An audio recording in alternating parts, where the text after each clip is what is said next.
सर्वांना नमस्कार. आदरणीय व्यासपीठावर बसलेले सर्व प्रतिष्ठित मान्यवर व गुरुजन वर्ग व माझे बालमित्रांनो, सरांनी आत्ताच माझा परिचय करून दिला. CA finalist. एक बोलायला खूप चांगलं वाटतं. मी थोडक्यात एक माझी स्टोरी सांगतो. खरंच ज्यावेळी आपण 10वी संपवून 11वीला उच्च शिक्षणासाठी शहरात जातो, त्यावेळेला या शिक्षकांची जी काही आपल्यावर केलेली मेहनत आहे, जी काही शिक्षकांनी आपल्यावर वर्क केलेले आहेत, मेहनत केलेली आहेत आणि आपल्याला त्रास दिलेले आहेत, या त्रासचा आपल्याला तेव्हा त्या वेळेला त्यांचा फायदा कळतो. कारण आपल्यासोबत आलेले सर्व मुले इंग्लिश मीडियम, CBSE बोर्ड, पहिलीपासून ते इंग्लिश एकदम फटाफट बोलणारे विद्यार्थी आपल्यासोबत कॉम्पिटिशनला असतात. त्या कॉम्पिटिशनमध्ये जर आपल्याला टिकायचं असेल तर हायस्कूलमध्ये म्हणा, प्राथमिक शाळेमध्ये म्हणा, आपलं फाउंडेशन खूप पक्का असणं गरजेचं असतं. आणि पक्का करण्याचं काम या 5 गुरुजनांनी आपल्याला केलेले आहेत आणि तुम्हालाही करत आहेत.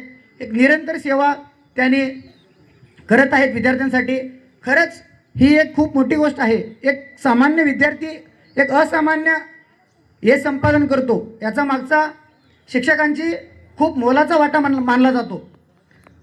स्पेसिफिकली जे 5 शिक्षक आहेत, कुमटे सर असो, कुंभार सर असो, कोणदे सर असो, राठोड सर असो, पटेल सर असो, आमच्या वेळेला खरंच आम्हाला खूप छान पद्धतीने व त्यांच्या खूपच मेहनतीने आपल्याला शिकवले, आपल्याला घडवले.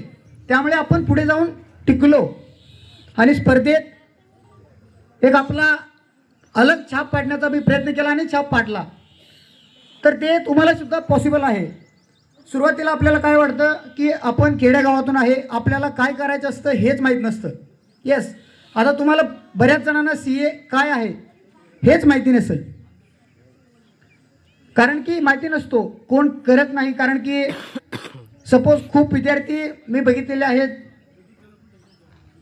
12वी नंतरनं CA करण्याचा, म्हणजे जे कॉमर्स केलेले आहेत त्यांना वाटतं की यार कॉमर्समध्ये CA हा एक चांगला मानणारा उच्च दर्जाचा एज्युकेशन आहे, आपण घ्यायला पाहिजे, त्याची एक्झाम आपण द्यायला पाहिजे असं वाटतं. आणि वाटताच खूप जणांनी असं बोलतात, अरे खूप अवघड असतो, खूप कॉम्पिटिशन असतं, 1-2% फक्त रिझल्ट लागतो. इतकं आपल्या मनात निगेटिव्हिटी भरला जातो ना, त्यामुळे माणूस खचून जातो आणि पुढे जातच नाही. असं खूप मी 2-3 विद्यार्थी बघितलेले आहेत आपल्या भागातील आणि ते सोडून दिल्यानंतरनं. पण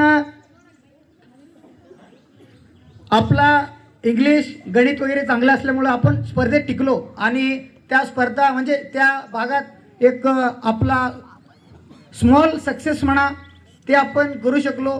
हे मी म्हणजे हे माझं यशाचा श्रेय सगळे गुरुजन वर्ग, पालक या सर्वांना मी देऊ इच्छितो. तर मी तुम्हाला एकच सांगतो, 10वीचे विद्यार्थी असतील, 9वीचे विद्यार्थी असतील, 8वीचे विद्यार्थी असतील,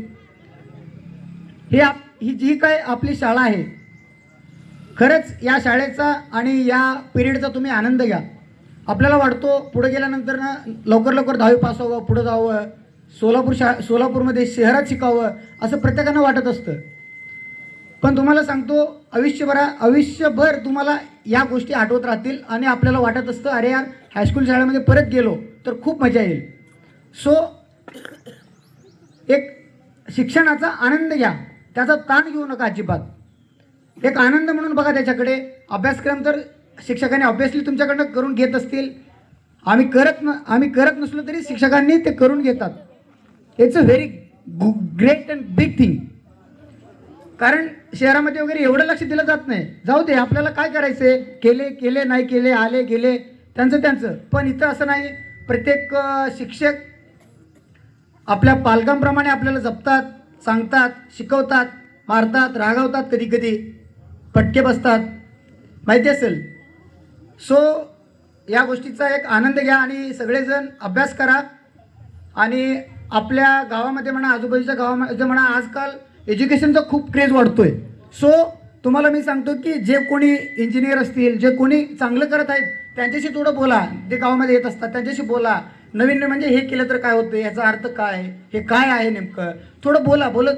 कारण की तुम्ही 10वी आणि तुम्हाला काही माहीत नाही, ऑब्विसली काहीच माहिती नाही तुम्हाला. एकदम तुम्ही कसं एकदम असं आता शून्यामध्ये आहात, शून्यातून तुम्हाला वर उठायचं आहे. त्यासाठी बोलत जावा.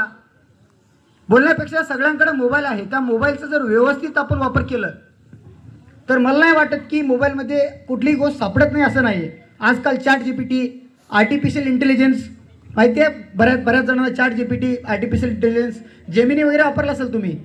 जेमिनीवर इमेज क्रिएट करायचं, yes that is a artificial intelligence. हे इतकं पुढं जातोय ना, आपण विचार पण करू शकत नाही फ्युचरचं मार्केट काय आहे. त्यासाठी त्या मार्केटला आपल्याला स्पर्धा कॉम्पिटिशन करायचे, त्यामुळं आपल्याला एक पाऊल पुढं राहणं खूप गरजेचं आहे. आता सध्याला तुमचं अभ्यासावर फोकस करा आणि मोबाईल जर भेटलं तर त्याचा जरा चांगला यूज करा. यूट्यूबवर वगैरे खूप कंटेंट अवेलेबल आहे ऑलरेडी, त्याचा आपण वापर चांगल्या पद्धतीने करू शकतो. आपल्या पालकांना, आपल्या मोठ्या भावंडांना वगैरे विचारत जावा, ह्याचं हे काय असतं, ते काय असतं, हे कसं आहे, ते कसं, हे क्युरियासिटी निर्माण करा. उगा आपापलं काम करून आपापलं झालं असं करत बसू नका. नवीन गोष्टी शिकण्याचा प्रयत्न करा. कारण की आपण 10वीमध्ये असताना 50 विद्यार्थी असतो, पण सोलापूरला मोठ्या शहराला शिकताना 25 विद्यार्थी जातात. त्या 25 विद्यार्थीमधलं फक्त 10-12 विद्यार्थी टिकतात. त्याच्यामधनं एक 5-6 विद्यार्थी खूप चांगले अचिव्हमेंट करू शकतात. ते इथूनच सुरुवात होते. आता सुरुवात म्हणजे दिस इज द फाउंडेशन. त्यासाठी मी सर्वांना एकच सांगतो की अभ्यासाचा आनंद घ्या, अभ्यास करा, खेळा, वेगवेगळ्या गोष्टी ट्राय करा. पब्लिक स्पीकिंग म्हणा, वेगवेगळे स्किलवर काम करा. कारण की फक्त अभ्यासू किडा होऊन पण काय फायदा नाही. बोलणं येणं खूप गरजेचं आहे. वक्तृत्व स्पर्धा म्हणजे वक्तृत्व बोलता येणं खूप गरजेचं आहे. काहीतरी नवीन शिका, गिटार शिकणे, डान्स शिकणे, बोलणे. आता सोशल मीडियाचं आहे, थोडं एज्युकेशनल कंटेंट वगैरे बनवायचा प्रयत्न करा. कारण की हे सगळं गरजेचं आहे. फक्त अभ्यास करून पण काय नाही होणार आहे. सगळ्या गोष्टी आपल्याकडे असणं गरजेचं आहे. खेळामध्ये काहीतरी नवीन दाखवा. कारण की स्पोर्ट खूप आपल्या इंडियामध्ये म्हणा, आंतरराष्ट्रीय लेवलला म्हणा, स्पोर्टला पण खूप प्राधान्य दिलं जातं. आपला जर रस खेळामध्ये असेल तर ते पण आपण एक चांगलं त्याच्याकडे करिअरच्या दृष्टीने आपण बघू शकतो. ॲक्टिंग म्हणा. सो या दिवसापासून थोडंफार स्वतःकडे लक्ष द्या, थोडा स्वतःला वेळ द्या, थोडंफार म्हणजे एक शिस्त लावायची प्रयत्न करा, तर सगळ्या गोष्टी ऑटोमॅटिक चांगल्या होतील. हे आपली शाळा खूप चांगली आहे. कारण की आपला शाळा आठवलं नाही असा एक पण दिवस नाही पुढे गेल्यानंतर ना आम्ही तुम्हाला ते दिवस नक्की तुम्हाला पण बघण्यात येईल. खरंच या मातीत आपण शिकलो हे मी माझं भाग्य मानतो आणि या मातीचं कायम मी ऋणी राहीन. सर्व शिक्षकांची ऋणी राहीन, सर्व पालकांची ऋणी राहीन. एवढंच बोलतो आणि इथंच थांबतो. धन्यवाद.